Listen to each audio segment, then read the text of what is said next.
जिंदगी कौशिकी पाद कृति निर्विशेष मनस्काय श्रीवीर स्वामिने नमः।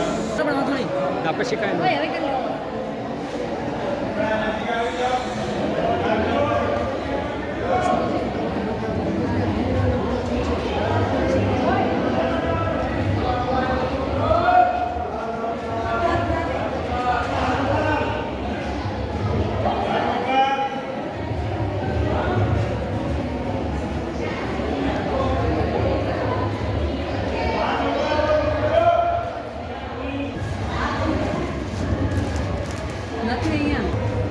આ પૃથ્વીનું કોઈ ભૂષણ હોય તો પૃથ્વીના ભૂષણ તરીકે શું છે?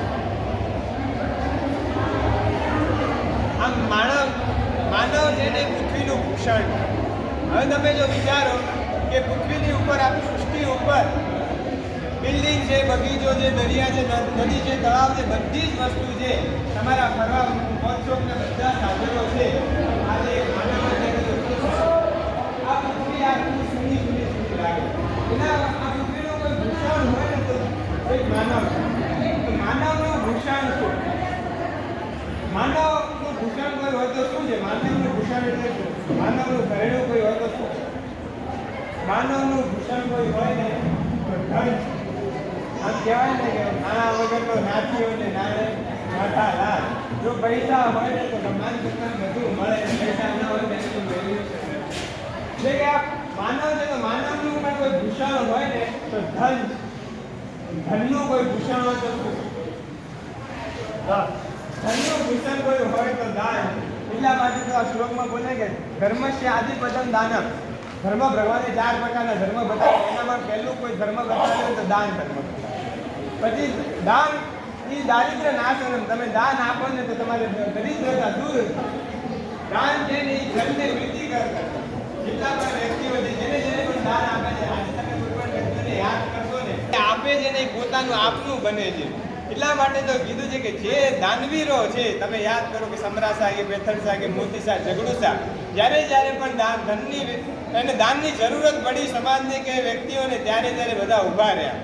સંઘવી હતા, હુકમ વખતે લાટી કે જેને જે કોઈ પણ પરિવારને આવવું હોય તો રહેવા માટે ફૂલ ફેસિલિટી આપી. એ પણ કીર્તિ આદિનું વર્ધન. દાનથી કીર્તિ યશ આદિનું વર્ધન પણ દાનથી જ થાય છે. એટલા માટે તો દાનનો મહિમા છે. દાનમાં પણ કોઈ વપરાય તો શું કરશે? દાનનું ભૂષણ. દાનનું ભૂષણ તમારો પૈસો કઈ જગ્યાએ વપરાય તો પૈસાના 3 ભાગ બને. તમે પૈસાને વાપરી પણ શકો, વેડફી પણ શકો ને લાવી પણ શકો. દાન છે દાન છે ને દાનનું પણ કોઈ ભૂષણ હોય તો સુપાત્ર દાન.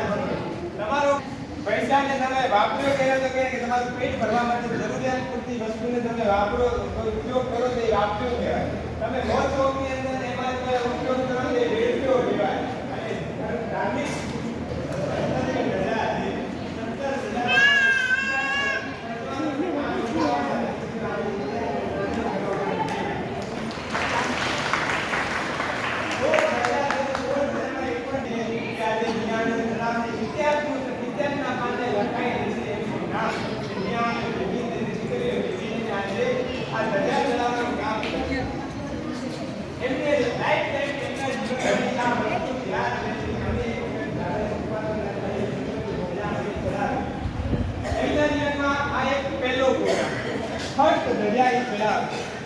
સુપાસવાના દાદાની જે મહેરબાની કહેવાય કે જે એમને નાનપણથી જ્યાં આગળ એમનો જન્મ થયો, જ્યાં આગળ મોટા થયા, ભગવાને જે પણ આપ્યું, ભગવાનની કૃપાથી, ભગવાનની જે કૃપા ઉતરી એના કારણે આજે જે વેલ સેટ છે ભગવાનની કૃપાથી છે.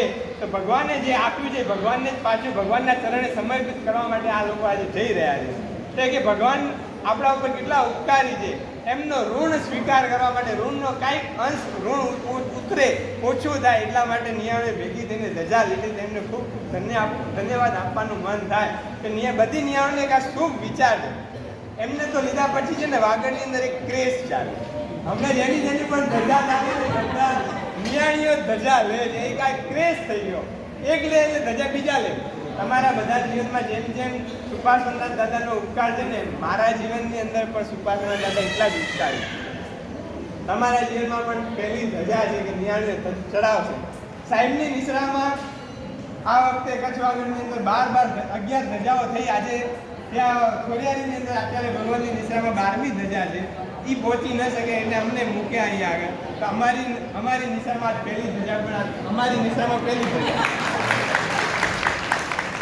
જેમ તમને યાદ રહેશે ને એમ સુભાષોના દાદા મને પણ યાદ રહેશે. તમારી જન્મભૂમિ જેમ સુભાષોના દાદાના ગોદમાં તમારો જન્મ છે ને મારો જન્મ પણ સુભાષોના દાદાની ગોદમાં.